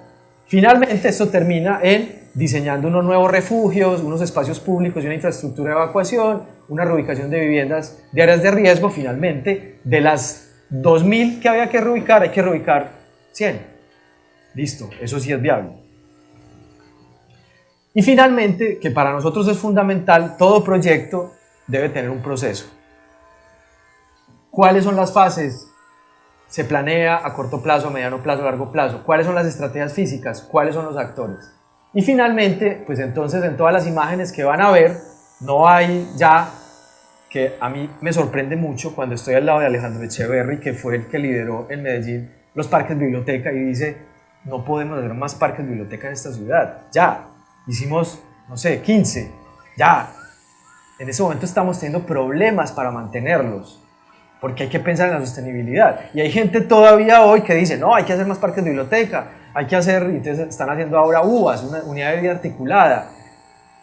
Y lo que estamos diciendo en URBAM es, no, bajemos el tono, ya, lo que hicimos está bien, suficiente. Ahora generemos otra serie de estrategias y otra serie de procesos. ¿Cómo fomentamos usos proactivos en áreas de amenaza no recuperable para desincentivar ocupación? Estas son las áreas que se deben estar urbanizando en este momento. Y si no hacemos nada, todo esto se va a urbanizar en 1 mes, en 2 meses. Entonces, la solución es, esta gente tiene una cultura del jardín, de cultivar. Sembremos y estabilicemos taludes y al mismo tiempo generemos áreas productivas para que ellos tengan de ahí el alimento, para que además eso se pueda convertir después en áreas agroturísticas donde puedan ir a mercar tomate, lechuga, pepinos, que están sembrados por las mismas comunidades. Hay pequeños restaurantes donde uno puede comer con comida que se cultiva ahí, la gallina que es gallina feliz. ¿Cuánto vale un huevo de gallina feliz? Eso vale un montón. Y esta gente hace huevos de gallina feliz, listo. Y hacen parte del ecosistema urbano y no son relegados como hoy son los pobres, son los violentos, esa gente no sabe nada. Mentira, esta gente son inteligentes. A nosotros cada vez nos sorprende, a veces mucho más que nosotros. Entonces el paisaje de ese borde, contrario al del monorriel y al de las franjas y al de esas luces, es esto. Bueno, cultivémoslo, estabilicemos taludes sembrando lechugas, estabilicemos taludes sembrando arboloco, que es un árbol tropical que crece en el bosque húmedo y que se arraiga muy bien a las raíces y empieza a estabilizar el suelo, y generemos pues un paisaje finalmente que se deriva de esa cultura y que se deriva de esas condiciones ambientales de riesgo que hay ahí. No es un paisaje diseñado desde un paisajista, desde un arquitecto paisajista que está hablando de temas de proporción, de escala de colores, no. Esto es un paisaje que se está resolviendo a partir de ese enfoque integral de articular lo ecológico con lo cultural, con lo urbano. Proteger y recuperar áreas de alto valor ecológico para desincentivar la ocupación también en zonas más altas o en zonas de quebrada, por ejemplo. Entonces, esto es lo que pasa hoy. Empieza a generarse un proceso y por eso es que esto siempre se muestra, no es gratuito, y de hecho en la imagen, en el libro ustedes se van a dar cuenta que no hay plantas ni secciones. Es porque necesitábamos dibujos que la gente los pudiera entender fácil o que con los que íbamos a trabajar lo entendieran fácil. Entonces son dibujos hechos en Illustrator y en Photoshop, como pegando cositas así, como si estuviéramos cultivando ese territorio para poder finalmente mostrar dibujos que tengan esas ideas de cómo hacemos restauración ecológica, estabilizamos taludes, manejamos el agua, generamos senderos asociados a ecoturismo que las mismas comunidades pueden sostener. Entonces uno puede ir a conocer el borde, pero acompañado de la gente, trabajando en ese proceso comunitario de esa estabilización de taludes, de esa restauración ecológica. Las áreas que están más construidas, ¿cómo mitigamos entonces el riesgo en esas áreas? Principalmente estabilizando los taludes, con bioingeniería, manejando el agua, entre esos espacios de las viviendas. La gente, lo que nos hemos dado cuenta es que la gente y los que han beneficiado hasta el día de hoy, los territorios informales, han dado plata para hacer esto. Casas, casas, casas, casas, pero no para construir el entorno. Lo que decimos es, bueno, la misma lógica de la construcción de la vivienda, 4 millones, no sé, $1.000 me lo dio una organización, $500 me lo dio la otra. Bueno, todo eso lo sumamos y construimos este entorno, lo estabilizamos, nos adaptamos a vivir en esa montaña. Y finalmente, entonces son estrategias de recoger el agua, que no caiga directamente a la cubierta, sino que llega a un tanque, diferentes técnicas de cómo poder estabilizar los taludes. Esto es una técnica, esta es otra. Entonces el agua ya pues no va a correr como corría antes, sino que ya pues va a tener una condición distinta. Y son pequeñas obras que son esos proyectos piloto. Y el último, nos hemos dado cuenta que hay áreas posibles a dónde direccionar el crecimiento. Son áreas de baja pendiente, son áreas que no tienen amenaza, donde podríamos hacer, con una lógica muy como se ha hecho hace mucho tiempo. Lima pues ha sido uno de los grandes lugares de exploración de eso, que son esos lotes con servicio. Definimos en la ladera dónde hacemos estabilización de taludes, cómo manejamos el agua, cómo preparamos el suelo, y hay un proceso de autoconstrucción con unos lotes con servicio, y finalmente hay unos sectores en ese espacio que pues pueden tener viviendas con esas lógicas, pero estabilizando el suelo siempre como primera estrategia. Y como les dije, siempre cada uno de esos proyectos piloto tiene una fase de planear, una etapa de corto plazo, mediano plazo, largo plazo, unas estrategias físicas, unos actores, quienes financian, quienes gestionan, quienes están asociados a la ocupación del territorio, cómo es ese proceso. Entonces todo esto, si ustedes se ponen a leer en detalle, van a ver que es como el norte, la guía para poder hacer este proyecto, que es lo que vamos a empezar a hacer ahora, ya que tenemos los recursos de la Fundación Rockefeller, y esto lo vamos a empezar a poner en práctica, a ver eso cómo da y a ver si sí funciona.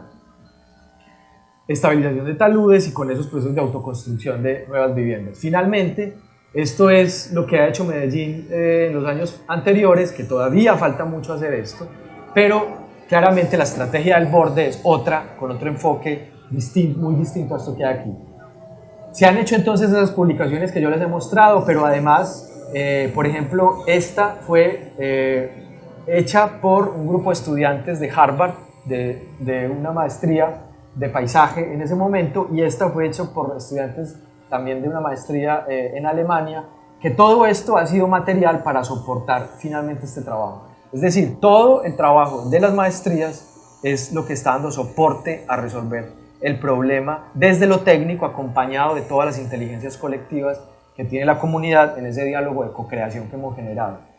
¿Qué es lo que hemos planteado siempre hacer? Bueno, se hizo un estudio a escala regional, sabemos dónde están las condiciones más críticas, vamos a enfocarlo en unos territorios concretos, vamos a hacer unos proyectos piloto, y esto lo vamos a replicar de manera muy sencilla en los otros lugares.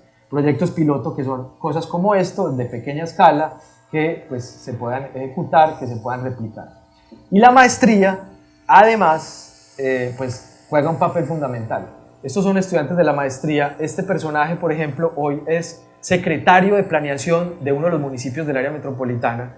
Es Hoy estamos haciendo un trabajo para ellos, o sea, él hoy es nuestro jefe, es quien nos paga, y en este momento él se pone los tenis y se pone a caminar con los otros compañeros, una arquitecta, una politóloga, él que es ingeniero civil, una bióloga, a ver cómo resolver este problema. Todo estos son por ejemplo los cortes de la maestría que trabajan de manera concreta van ahora a encontrar la con un gran amigo que ojalá venga a esta maestría. Doménico es una de las personas que ha movilizado el mundo en los últimos años. Es uno de los 10 tuiteros más potentes del la mundo. gestión de aguas. Y Doménico pues viene a hacer con nosotros de la situación. Van a hablar con los vivencias colectivas, cómo las recreamos, cómo las entendemos, para poder pues unos documentos que nos serán finalmente desarrollar lo que les he contado. Esto por ejemplo es una tesis que la traje de unas estudiantes, una arquitecta, una politóloga y una bióloga, que se inserta en la lógica de la comunidad, que está definiendo unas nuevas, desde la comunidad están planteándole al gobierno cómo debe ser la política pública del borde. Y esta tesis, perdón, lo que hace es que plantea unas bases para una política pública para la productividad en el borde urbano rural. Esto es parte de esa negociación y de ese soporte que tienen las organizaciones de base comunitaria desde el grupo de técnicos que están en Urban en nuestras maestrías. Entonces, ellos siguen estudiando en su tesis cuál es la situación, cómo es el tema de la productividad en el borde, siguen trabajando de la mano de la gente, entendiendo cosas como que, por ejemplo, miren qué interesante esta cifra. En Medellín, el 65% del territorio es potencial de abastecimiento local. O sea, podríamos tener nuestros tomates de los mismos barrios que les estoy mostrando. Esto, me imagino que lo han escuchado, es una de las tendencias mundiales. Eso de tener comida en kilómetro cero o en distancia cero. Es que la comida no me venga de Pisco, que me venga del alrededor de Lima. Pues tenemos suelo suficiente, Medellín no es el único. Entonces esto pues son como las exploraciones que hacen. Les recuerdo, esto es una arquitecta, una bióloga y una politóloga haciendo una tesis para aportar a este problema. Por ejemplo, identifican cosas muy interesantes. Hoy la productividad en el borde está asociado a 4 actores. La empresa de desarrollo urbano tiene unas huertas, hay unas huertas personales, hay unas huertas patrocinadas por el gobierno nacional y por la alcaldía de Medellín, y hay otras huertas patrocinadas por el presupuesto participativo. Y esto no se habla. Cada una tiene su mundo, cada una tiene su plan.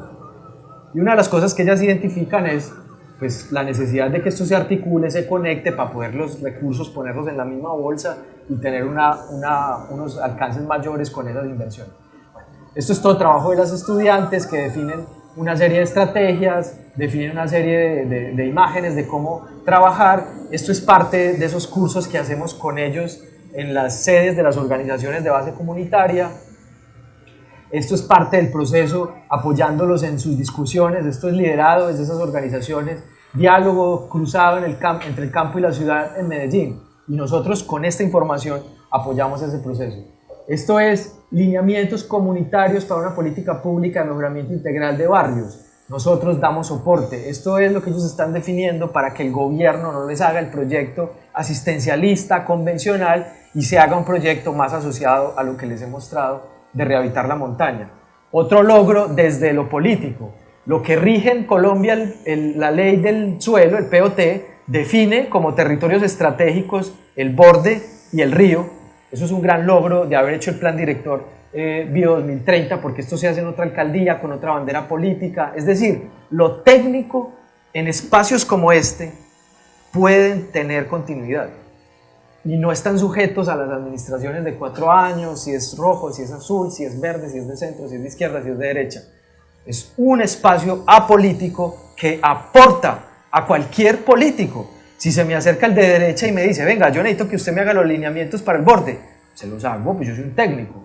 Si me acerca el de centro, se los hago, porque yo no soy, pues obviamente nosotros somos muy políticos, pero pues si nos contrata uno o el otro no nos interesa, porque tenemos el foco claro y es resolver el problema. Y Urban y la universidad se han convertido en ese espacio que puede garantizar algo que es fundamental, y es la confianza.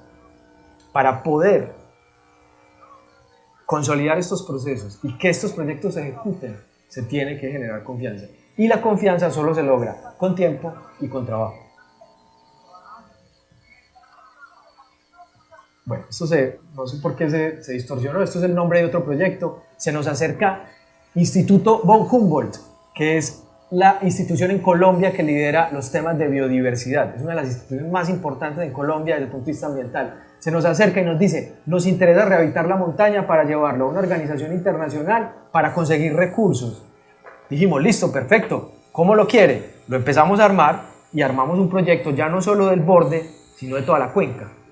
Esto es otro proceso que tenemos paralelo. Es decir, nosotros con esto, desde que lo terminamos, hemos ido tocando puertas. Venga, mire, tenemos esto, ¿será que nos puede apoyar? Porque no tenemos la plata ni el poder político que teníamos cuando estábamos en el gobierno, pero sí tenemos el poder técnico. Y nos hemos dado cuenta de lo que eso vale y lo que eso puede hacer. Lo que les hemos dicho, el logro de este trabajo es inmenso y ha sido de tocar puertas. Finalmente llegamos, pues tal vez a la puerta más grande, porque pues nunca nos esperamos que nos dieran un monto de esos para ejecutar. Tiene que ver con esto. Hace unos 4 años se crea la red de 100 ciudades resilientes en el mundo. Medellín es una de esas ciudades. Tiene una oficina, que son 2 personas, que es la Oficina de Resiliencia de Medellín, y ahí hay una persona que desde el principio adoptó Rehabilitar como un proyecto fundamental para la estrategia de la resiliencia, donde plantea unas fases distintas. Si ustedes se ponen a leer detalladamente en esta línea de tiempo, por aquí está Urban, y por aquí aparece también como uno de los soportes de todo el proceso para que la Oficina de Resiliencia se cree desde el 2014 hasta el 2016. Finalmente, en esos proyectos de la Oficina de Resiliencia, si leen aquí, está Rehabilitar como uno de los proyectos que plantea la Oficina de Resiliencia. Finalmente, lo que podemos lograr con la Oficina de Resiliencia es tener otro aliado, es tener otro actor que nos permita pues, conseguir recursos para poder ejecutar esos proyectos. Muchas gracias.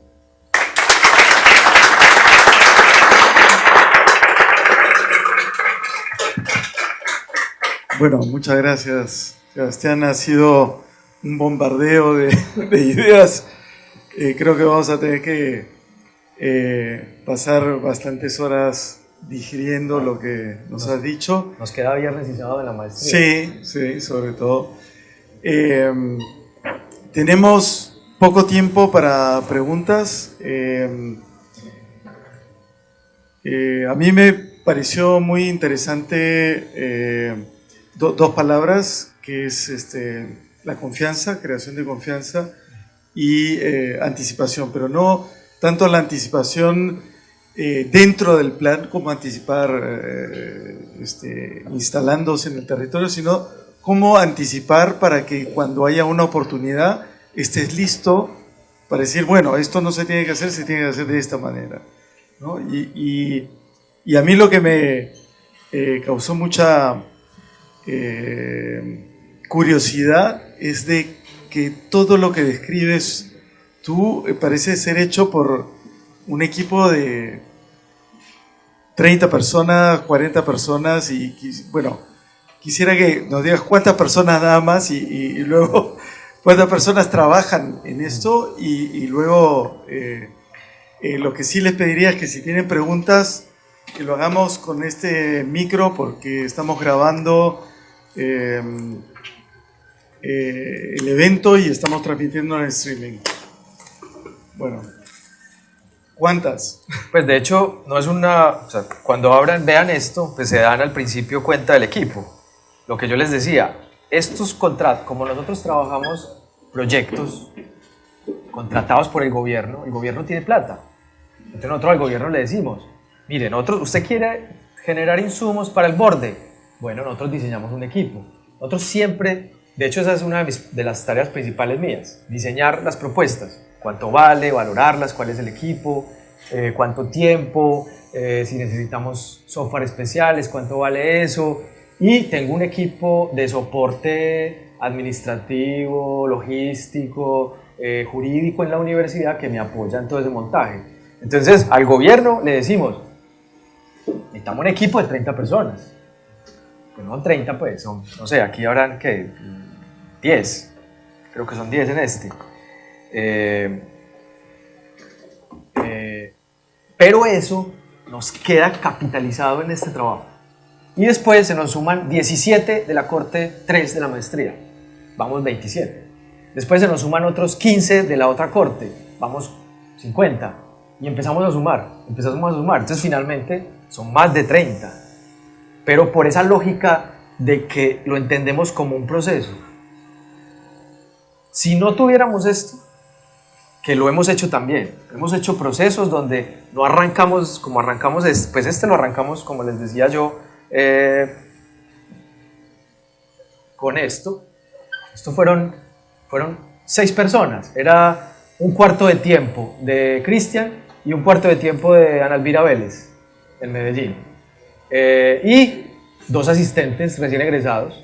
Ya, eso no vale nada, eso vale, no sé cuánto cueste aquí, eso son $1.000 por mes, por persona, son 4.000, 8.000, o sea, no es mucho, es poco, y con eso se hace esto, y es un primer insumo, pero como tenemos el soporte de la universidad, entonces esto nos puede costar $10.000, por decir, pero tenemos un grupo de expertos de la universidad que soportan este trabajo, entonces sumamos, y ahí es donde le hemos sacado jugo a la universidad. Esta universidad debe tener un pool de expertos que podría hacerse de la misma forma. Entonces, yo creo que lo que nos viene muy bien es esto, es sumar esas diferentes formas. Esto, por ejemplo, es un trabajo que se llama Civilizar las calles. Esto es una investigación con dinero de la universidad. Lo mismo, son 2 becados. La universidad anualmente saca unas postulaciones de investigación. Nosotros dijimos, vamos a hacer una investigación sobre civilizar las calles. ¿Qué es civilizar las calles? Y esta investigación es como una especie de manual sistematización de lo que ha pasado en Medellín, de cómo civilizar las calles. Esto fue un cuarto de tiempo mío, un cuarto de tiempo de un ingeniero de movilidad, experto en movilidad sostenible, y 2 becados. O sea, finalmente a la universidad no le cuesta, pues pone a circular la plata. 2 becados de la maestría, durante un año. Y es este material. Para nosotros este material, la idea es difundirlo para que se convierta entre una especie de guía para diseñar calles, para quien le pueda servir. Y obviamente buscamos tener más contratos y tener más cosas para poder seguir sosteniéndonos. Entonces, como decimos nosotros, tratamos de buscarle la comba al palo para poder salir adelante. Pero sí que quede muy claro, nosotros no somos, no sé, OMA, o pues, nosotros somos 7. Y eso pues se agranda o se achica según la plata que nos dé. Vamos a hacer 2 preguntas, creo, porque no queda tiempo. A ver, hay mucho para hablar. No voy a decir los elogios que siempre tenemos que hacer a Medellín. Más bien tenía algunos 3 aspectos específicos. Uno, es la primera vez que veo gente, los miembros del equipo de Urban y del EBU, con una mirada tan crítica a todo lo que se hizo antes, ¿no? Esto no es, O bueno, en general somos ex-edu. ex-EDU, Sí, exacto. porque los que Pero con están hoy en la una EDU mirada interesante y crítica de lo anterior. sí, muy crítica. Sí, a este exceso en temas como el uso de la tecnología, este tipo de proyectos que va de arriba abajo, Exceso de la falta inversiones. contacto con la comunidad, exceso de inversiones, que de alguna manera yo creo que se necesitaba eso. Yo lo había escuchado en otra gente, me parece fantástico. Ahora siento que se han ido como al otro extremo, ¿no? Entonces, porque uno escucha rehabilitar la montaña, rehabilitar la ladera, y esperaría que suceda como un cambio radical con la situación de las viviendas precarias que ocupa la mayor parte de la población que está en las laderas de Medellín. Pero claro, es mejoramiento de los muros de contención. O sea, sigue la lógica de los programas de mejoramiento de barrios que hace ya bastantes años es la política de los organismos internacionales y demás, y no acomete el tema de la vivienda. que es el tema de fondo, ¿no? O sea, el tema de la vivienda, el tema de que hay gente que sigue viviendo en unas condiciones bastante precarias, es un gran problema. Pero aquí encontramos que el fondo es el riesgo. Lo que pasa es que el riesgo, y a veces es O sea, otra en pregunta. las discusiones con la gente, ¿qué es lo que a usted más le preocupa? El riesgo. Claro. El riesgo. Pero el riesgo- Entonces de ahí se deriva eso. Pues, entonces dijimos, el foco no puede ser la vivienda. Y hay mucha gente que sabe hacer vivienda. Entonces nosotros, y sorpresivamente nos encontramos como que o sea, pucha, ¿cómo es que no haya gente que se le haya metido a hacer ese entorno de esa vivienda? Bueno, pero lo que pasa es que el problema son las dos cosas, no puede ser una Sí, u otra. claro. Lo que pasa es que la vivienda la han solucionado ellos. Entonces un poco lo que estamos diciendo es, ellos no saben hoy hacer estabilización de taludes, no saben qué vegetación sembrar, no saben que el arboloco es una especie que funciona mejor que el, no sé, el azaí o cualquier otra planta, pero sí saben hacer su vivienda. Entonces por eso aquí nos dijimos, no es que, se nos pasó, no, fue intencional. El foco no es la vivienda, el foco es otro. El foco es esas estrategias que yo hablé. Hay uno de vivienda, que es el de orientar la urbanización, Claro, pero que es mínimo. pero la alcaldía y el MIP sí es la vivienda la prioritaria. Entonces llegan viviendas, por lo menos, yo no sé cómo sea aquí, pero en Medellín los mejoramientos integral barrial son hechos, diseñados por arquitectos y son viviendas mínimas, bis, baratas, diseñadas por arquitectos. Muy bien, pero cuando tú ves ese proyecto, tiene una lógica. Sigue siendo la lógica de la arquitectura, del MIP, de cómo la planificación, el urbanismo tradicional llega a esos territorios. Lo que estamos diciendo aquí es, venga, demos un paso atrás y trabajemos como esta gente ha trabajado y démosles un soporte. Y ahí nace esas estrategias. Sí. A mí me parece que el problema es justamente cómo hacer esa intervención que mitiga, que mejora, que mitiga los riesgos y lo demás, pero que también resuelve el problema de la vivienda. Yo creo que ahí está el problema. O sea, digamos, la ecuación no se resuelve porque justamente se separan siempre las cosas, pero bueno, es una discusión larga. Pero te lo digo confirmándotelo. El foco no es la vivienda. Ahí. Yo no sé si en Lima es distinto, pero en estos territorios en riesgo en Medellín, donde han en un solo deslizamiento muerto 500 personas, el foco es el deslizamiento. Claro, pero la gente está ahí porque no tiene vivienda. Si tuviera vivienda en otro lado, entonces no estaría ahí. Eso fue lo primero que entendimos nosotros. Es que sí tienen vivienda, es que esto es vivienda, y es una vivienda digna. Hay que organizarle un par de cositas y con eso ellos están felices. No necesitan que yo llegue y le diseñe la vivienda. Por eso que has mostrado no es una vivienda digna. ¿Para quién? Para ti. Bueno, ok. No, bueno, y la última, solamente la última. El tema de la... O sea, ¿cuál es el...? Porque el problema de fondo es siempre... No es la falta de planes, o que alguien no hizo un plan o no detectó algo. Siempre hay un problema atrás. Acá, por ejemplo, el problema no es ni la falta de planes, ni que no se sabe cuáles son las zonas de riesgo, ni nada de eso. El problema es la fragmentación que existe en la ocupación del territorio y la fragmentación sociopolítica que hay desde ahí, desde las dirigencias y demás.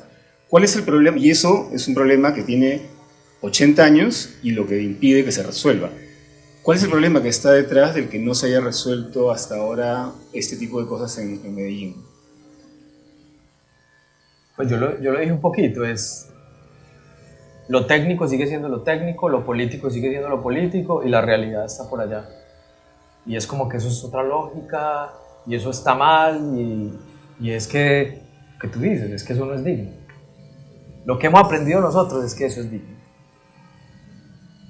Hay que mejorarlo un poquito, claro, pero es digno.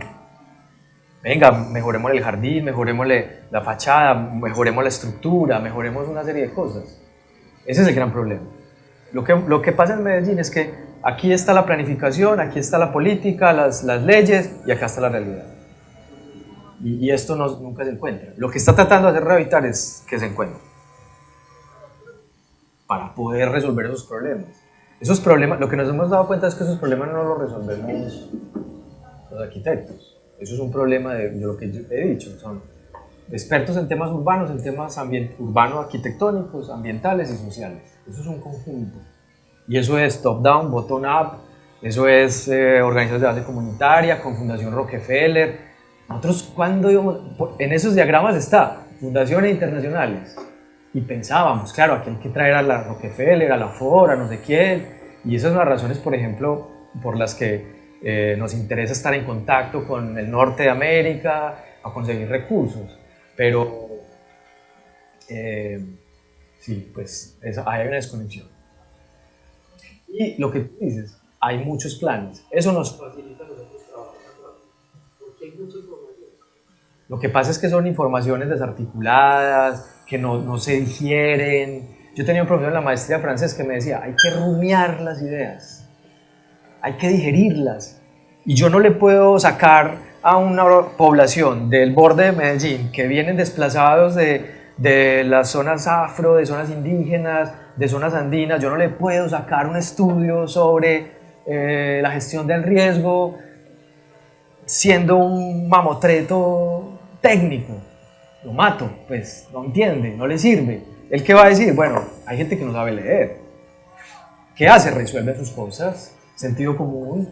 ¿Qué hace? Venga, reunámonos el domingo y vamos a resolver el problema. Venga, es que esta agua está metiéndose por aquí, no, metámosla por acá, canalicémosla por acá. Y han ido generando unas inteligencias colectivas que es muy bonitas, son muy bonitas dos palabras, que a nosotros por lo general nos vemos rebasados. Y por lo general lo que hacemos es entrar dialogando, co-creando. Yo soy arquitecto, tengo una maestría en paisaje, medio ambiente y ciudad. Usted es líder comunitario hace 50 años y sabe más sobre procesos de organización y sobre construcción local. Y eso es lo que nos ha generado esa conexión. Tenemos un reto porque esto no se ha ejecutado. Ahora lo vamos a ejecutar. Vamos a ver cómo nos va. Una pregunta más.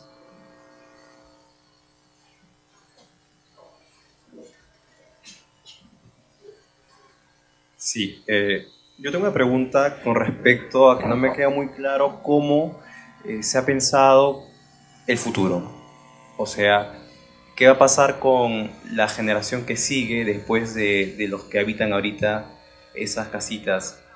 ¿Es que siempre van a ser casas unifamiliares con granjita? ¿O es que hay una idea de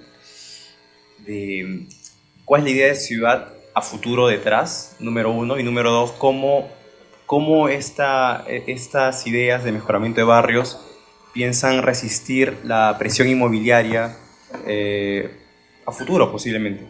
Es que viene acompañado de una legislación, de algo que no se congele esta forma, cómo se entiende el territorio.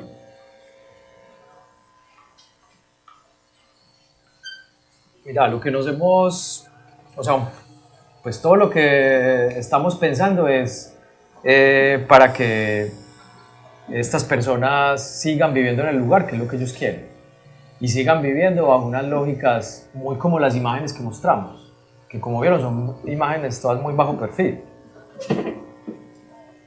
con casitas, con huertas, porque el suelo no te da para más. Ahí hay una geología y hay una economía que no va para más, no es gratuito.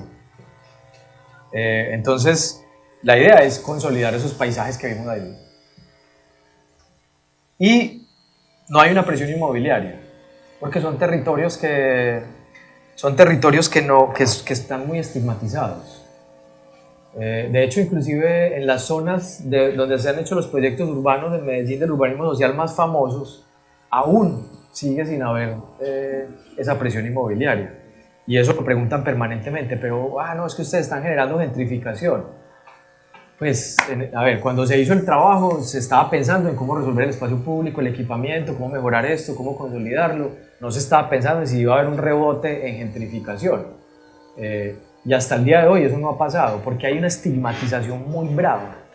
O sea, es radical. Esos barrios son barrios de gente pobre, y son barrios que son peligrosos, a los que no se puede entrar. Entonces no hay una presión inmobiliaria. Entonces eso no es una preocupación, por eso no aparece como tema a trabajar. Pues ya pues veremos si en 15 años pasa lo que está pasando en las favelas de Río, que viene Ronaldo y compra una casa y bueno, si eso empieza a pasar, en 15 años ya vendrán otros con otras ideas Yo creo que eso también es un poquito otra reflexión grande, y es que la planificación tiene que estar sujeta a la acción, tiene que ser de forma inmediata. Yo no puedo pensar en planificar, bueno, los próximos 20 años, mientras más poquito sea el rango, mejor, porque la ciudad muta, es un ser vivo y está ahí, y eso es lo lindo que tiene la ciudad, y ese es de los retos grandes que tenemos, que es una cosa ahí, monstruo que se mueve, que tiene unas dinámicas que uno no se las espera, pasan cosas en el mundo y hay una guerra en Siria y aparecen sirios en Lima, y no lo esperábamos, no estaba planificado, pues que es imposible. Llegaron, bueno, planifíquenlos, piénsenlos y haga acciones para que eso pase. Entonces un poquito la lógica de nosotros ha sido esa, es como que, sí, pues, bueno, creo que... Bueno, muchas gracias, Sebastián.